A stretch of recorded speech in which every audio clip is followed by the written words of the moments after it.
আসসালামু আলাইকুম প্রিয় দেশবাসী, প্রিয় দর্শক বন্ধুদেরকে শুভেচ্ছা জানাচ্ছি এবং সালাম, এবং বিশেষ করে সনাতনী ধর্মাবলম্বীদের সবচেয়ে বড় ধর্মীয় উৎসব শারদীয় দুর্গাপূজার শুভেচ্ছা জানাচ্ছি।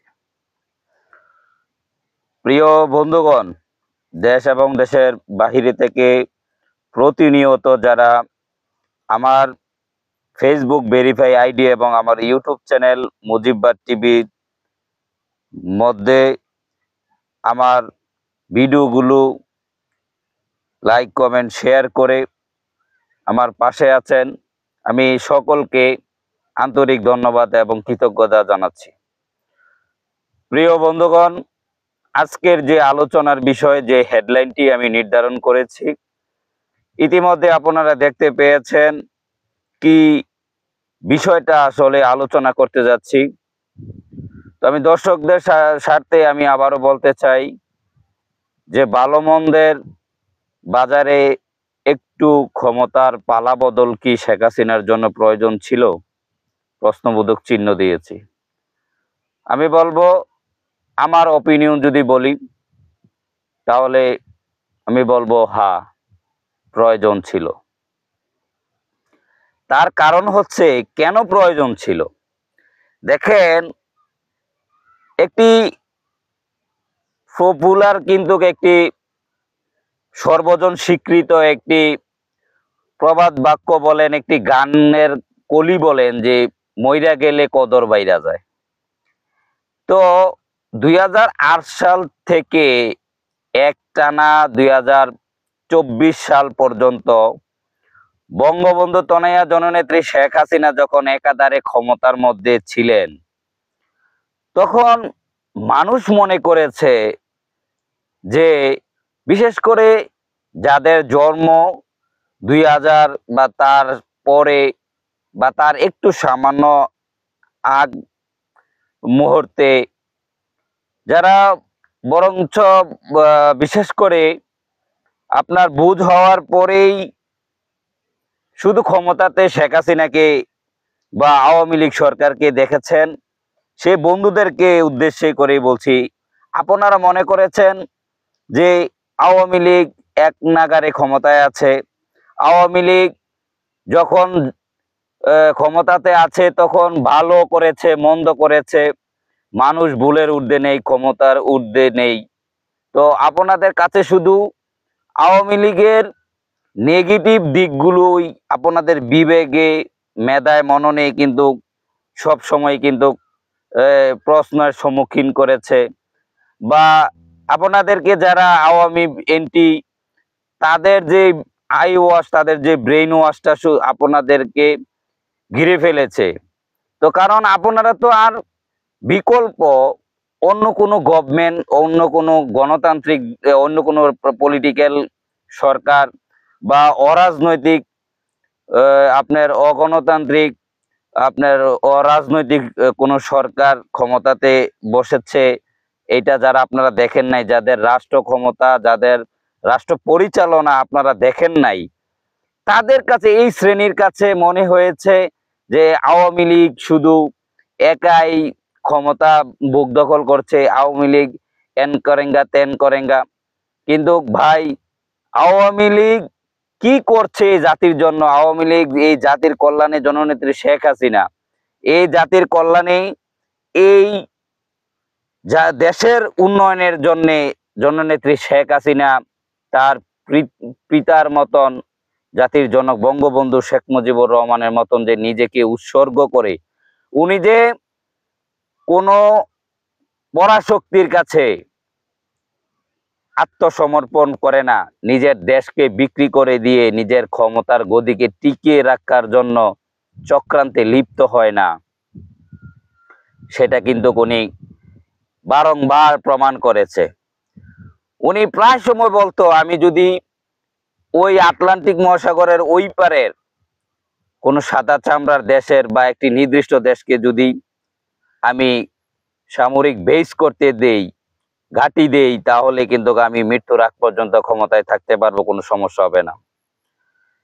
উনি বারংবার বলেছে দেশীয় দেশি এবং আন্তর্জাতিক চক্রান্তের কাছে উনি যদি মাথা নত করত, তাহলে উনি যদি গ্যাস দিতে রাজি হতো, উনি যদি তেল গ্যাস দিতে রাজি হতো, উনি যদি দেশের অভ্যন্তরীণ বিষয়ে হস্তক্ষেপ করতে অন্য দেশকে দিত, তাহলে উনি বিগত সময়েও বাংলাদেশ আওয়ামী লীগ সরকার ক্ষমতায় আসতে পারত। তো উনি যখন বিদেশি কোনো শক্তির কাছে, পরাশক্তির কাছে মাথা নত করে নাই, দেশ বিক্রির চক্রান্তে যখন উনি নিজে রাজি হয় নাই, তখনই কিন্তু উনি এবং বাংলাদেশ আওয়ামী লীগ বিভিন্ন চক্রান্তের ষড়যন্ত্রের কিন্তু শিকার হতে হয়েছে। আর যে সকল বন্ধুরা, যে সকল জনগণ মনে করেছেন যে দেখি শেখ হাসিনা যেহেতু অনেক দিন আছে, শুধু উনি উন্নয়নের কথা বলে, উনি উন্নয়ন আমার টাকা দিয়েই করে, উনি একাই এত বছর ক্ষমতাতে রয়ে গেল, আমরা পরিবর্তন একটু দেখি না। মানুষের মন তো পরিবর্তনশীল, পরিবর্তন চাওয়াটা এটা গণতান্ত্রিক অধিকার। তো যেই সকল সুশীল সমাজ, যেই সকল শ্রেণী পরিবর্তন চেয়েছেন, সেই বন্ধুদের উদ্দেশ্য করে বলতে চাই, প্রিয় বন্ধুগণ আমার, আপনারা পরিবর্তন চেয়েছেন, আজকে পরিবর্তনের হাল কিন্তু হাল হাকিকত, পরিবর্তনের দৃশ্য, পরিবর্তনের পর কি হয় দেশের এবং জাতির জন্য, এটা কিন্তু আপনারা উপলব্ধি করছেন।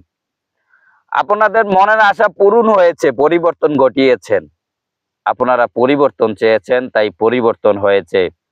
হয়তো আপনারা বুঝতে পারেন নাই দেশীয় এবং আন্তর্জাতিক চক্রান্ত কিভাবে আপনাদেরকে গ্রাস করে ফেলেছে।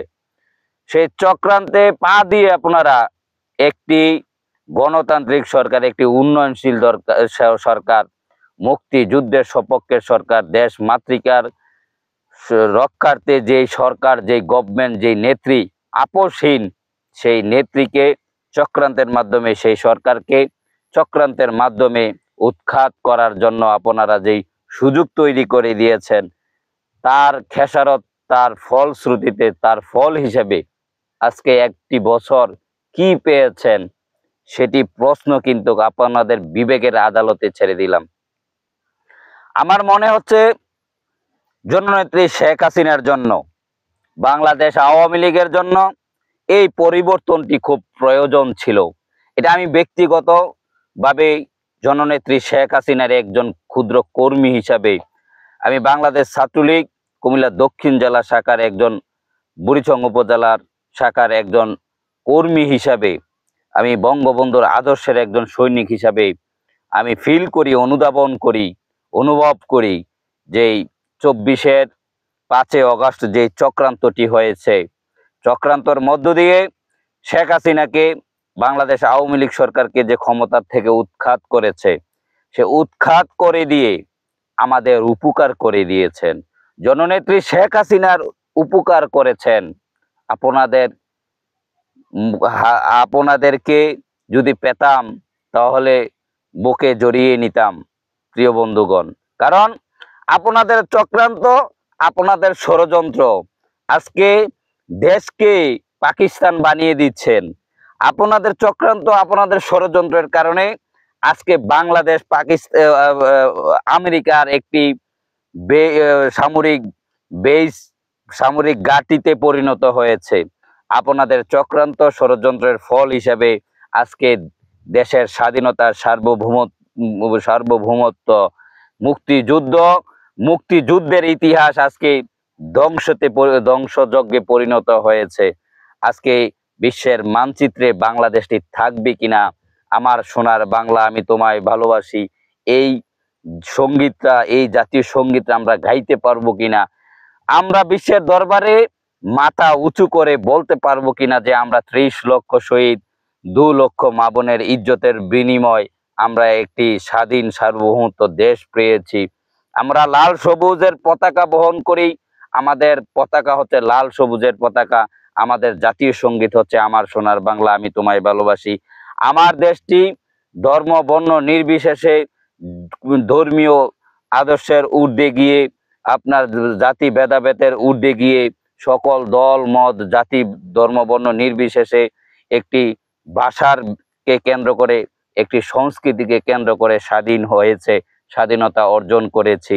এখানে বহু ধর্মের, বহু জাতির, বহু দলের সংমিশ্রণে এখানে এই গণতন্ত্র, সেই দেশটিকে আমরা হারিয়ে ফেলতে বসেছি প্রিয় বন্ধুগণ। সেই পরিবর্তনটা যদি আপনারা না ঘটিয়ে দিতেন, এই জনগণের কাছে, জনগণের একমাত্র আশ্রয়স্থল, জনগণের একমাত্র কান্ডারি, জাতির জনক বঙ্গবন্ধু তনয়া জননেত্রী শেখ হাসিনা যে যোগ্য নেতৃত্ব দানকারী, এই জাতির কল্যাণে, এই দেশের কল্যাণে জননেত্রী শেখ হাসিনাই একমাত্র শ্রেয়। এই জাতির কল্যাণে, এই জাতির উন্নয়নের জন্য, এই জাতির ভাগ্য নির্ধারণের জন্য, এই জাতিকে সুরক্ষা দেওয়ার জন্য, এই জাতিকে নিরাপদে রাখার জন্য আল্লাহ প্রদত্ত, স্রষ্টা প্রদত্ত একমাত্র জননেত্রী শেখ হাসিনাই শ্রেষ্ঠ নেতৃত্ব। এক পাহারাদার হিসাবে আল্লাহ পাক এবং সৃষ্টিকর্তা এই জননেত্রী শেখ হাসিনাকেই বঙ্গবন্ধুর পর তার শ্রেষ্ঠ রেখে যাওয়া উত্তরসূরিকেই নির্ধারণ করেছে আমরা মনে করি। এবং আমরা তার সাথে বলতে চাই, আজকে প্রিয় বন্ধুগণ, প্রিয় দেশবাসী, আপনাদের ঘুম ভেঙেছে, আপনাদের আধার, আপনাদের যেই, আপনারা যেই ধোঁয়াশার মধ্যে চলেছিলেন, আপনারা এত বছর যে ধোঁয়াশার মধ্যে ছিলেন, আপনারা যে চক্রান্তের মাধ্যমে দেশকে একটি বিপদের দিকে ঠেলে দিতে সহযোগিতা করেছিলেন না বুঝে, আমি বিশ্বাস করি আপনারা সেই কাজটুকু না বুঝে করেছেন। আজকে আপনাদের বিবেকেই, আপনাদের মেধায় মননেই কিন্তু সেই বুঝতে পারছেন, আপনাদের বিবেক, আপনাদের বিবেকের আদালতেই কিন্তু আজকে প্রমাণ হচ্ছে যে এই জাতিকে যদি সুরক্ষা দিতে হয়, এই জাতির পাহারাদার হিসাবে, এই জাতির আমানতদার হিসাবে, এই দেশের 1 ইঞ্চি মাটি যার কাছে নিরাপদ ছিল, এই দেশের 1 ইঞ্চি মাটি যিনি বিক্রি করার জন্য কখনোই রাজি হয় নাই কোনো পরাশক্তির কাছে, সেটাই হচ্ছে জাতির জনকের কন্যা জননেত্রী শেখ হাসিনা। সেই ধনটিকে আপনারা হারিয়ে হয়তো বুঝতে পেরেছেন, হারিয়ে ধন বোঝা যায় যে তার মূল্য কত। যেমন মরিলেই কদর বাইরা যায়, এমন একটি বিখ্যাত গান আছে পাগল হাসানের। তো সেই গানের কলি থেকেও আমি আপনাদেরকে এই উদ্ধৃতিটি করলাম যে মানুষ থাকতেই বোঝে না, মানুষ না থাকলেই কিন্তু তার অনুপস্থিতি টের পায়। তো আজকে সে জননেত্রী শেখ হাসিনা যদি ক্ষমতা থেকে পালাবদল না হতো, ক্ষমতাচ্যুত না হতো, ক্ষমতার যে এক নাগারে ক্ষমতায় ছিলেন, তাহলে তো উনি ভালো না অন্যরা ভালো এটা বোঝার কোনো সুযোগ ছিল না। তো ধন্যবাদ আবারও জানাই যারা চক্রান্ত করেছেন, এই জাতির সাথে ষড়যন্ত্র করেছেন, আপনাদেরকে ধন্যবাদ জানাই। আপনাদের চক্রান্ত ষড়যন্ত্রের মাধ্যমে জনগণ বেছে নিয়েছে তাদের যোগ্য উত্তরসূরি, তাদের যোগ্য নেতৃত্ব দানকারী, তাদের যোগ্য নেতা কে, এটা আবারও যাচাই করার, জাস্টিফাই করার, বেছে নেওয়ার অপশন তৈরি করে দিয়েছেন। কারণ যদি জননেত্রী শেখ হাসিনা এক নাগারেই থেকে যেতেন, আরো থাকতেন, তাহলে তো মানুষ বিকল্পটা বুঝতে পারতো না। যে মানুষ মনে করতো যে জননেত্রী শেখ হাসিনা যে বলতো যে একটি দেশ, এই দেশকে একটি সামরিক ঘাঁটিতে রূপান্তর করার জন্য আমাকে চাপ প্রয়োগ করছে, এই দেশ জঙ্গিদের আখড়ায় পরিণত হচ্ছে, এই দেশের রাজাকার আলবদর আলসাম, এক কথায়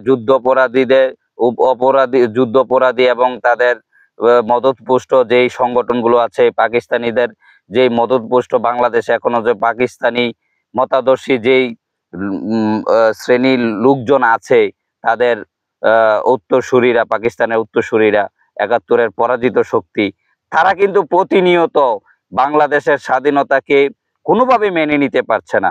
তো জননেত্রী শেখ হাসিনা যখনই বলেছে, যতবারই বলেছে যে বাংলাদেশের বিরুদ্ধে, স্বাধীনতা সার্বভৌমত্বের বিরুদ্ধে চক্রান্ত হচ্ছে, প্রিয় বন্ধুগণ, তখন কিন্তু এটা আপনারা হয়তো বিশ্বাস করেন নাই। সরি। তো যা কিছু বলেছে জননেত্রী শেখ হাসিনা, যা বলেছে আওয়ামী লীগ, যা বলেছে, যা করেছে, আমরা যা বলেছি, যা করেছি, সেগুলো আজকে আপনাদের চোখের সামনে দিনের আলোর মতন কিন্তু আজকে প্রকাশ হয়ে যাচ্ছে, পরিষ্কার হয়ে যাচ্ছে। আজকে আর জননেত্রী শেখ হাসিনা বলতে হচ্ছে না, সব আপনারাই কিন্তু দেখছেন। তো আমরা কোনো কিছু বলতে হচ্ছে না প্রিয় দেশবাসী। তো আপনাদের চরণে আমি একটি কথাই বলবো, যে জননেত্রী শেখ হাসিনা আপনাদের জন্য যা করে গেছেন, জাতির জনকের যোগ্যতনয়া যা করে গেছেন, যা রেখে গেছেন, এগুলোর সাথে আজকে 1 বছর যা হচ্ছে বা আগামীতে কি হবে, সেই বিষয়াদি আপনারা জাস্টিফাই করে, আপনারা বিচার বিশ্লেষণ করে, চুলছেরা বিশ্লেষণ করে আপনারা আগামীতে সিদ্ধান্ত নেবেন, সেই প্রত্যাশা রেখে আজকে এখানেই শেষ করছি। সকলে সুস্থ থাকবেন, ভালো থাকবেন। জননেত্রী শেখ হাসিনার জন্য দোয়া করবেন, উনি যেন সুস্থ শরীরে আবারও আপনাদের ম্যান্ডেট নিয়ে এই দেশের রাষ্ট্র ক্ষমতায় আপনাদের পাহারাদার হিসেবে আবির্ভূত হতে পারেন। এই হোক আমাদের প্রত্যাশা, শপথ। জয় বাংলা, জয় বঙ্গবন্ধু।